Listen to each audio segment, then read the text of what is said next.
Good morning. Shri Swami समर्थ.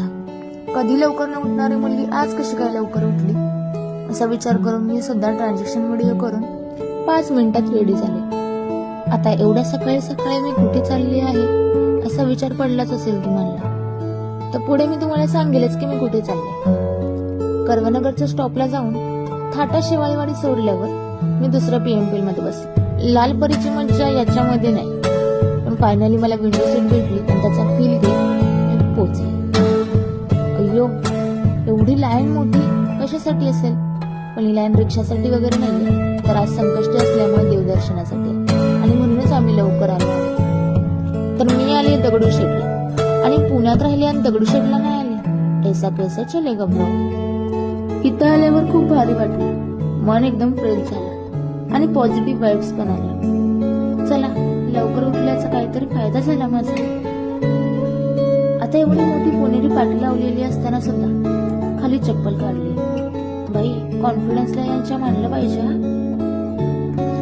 पुढे गेल्यावर या डॉगीने शांत झोपलेलं पाहून असं वाटलं की चला, माणूस की जिवंत आहे अजून, कोणी त्यांना उठवलं नाही. गाभाऱ्यात व्हिडिओ घ्यायला परवानगी नसल्यामुळे मला व्हिडिओ स्किप करावे लागले, म्हणून मला फोटोवरच काम चालवावं लागलं.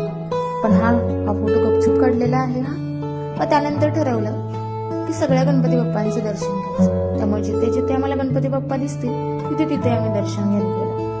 आणि पूर्ण दर्शन झाल्यानंतर ना आम्ही स्वामी मंदिरात गेलो. स्वामींचं दर्शन घेऊन आम्हाला खूप भूक लागली, म्हणून कुठेतरी खायला जायचं ठरलं. पण रस्त्याने जातानाच मला ही वारकरी मंडळी दिसली आणि त्यांना पाहून मला पंढरीची आठवण आली. माझ्या इथल्या मैत्रिणी लाजाळू असल्यामुळे त्यांना मी व्हिडिओमध्ये घेतलं. पुढे आम्ही डोसा खायला गेलो आणि आम्ही डोसा खायला पण कृष्णाचा मित्र सुदामा, इथे बघा सुदामांचं पोहे, इथे आम्ही डोसा खातो. काय काय एकाची चव.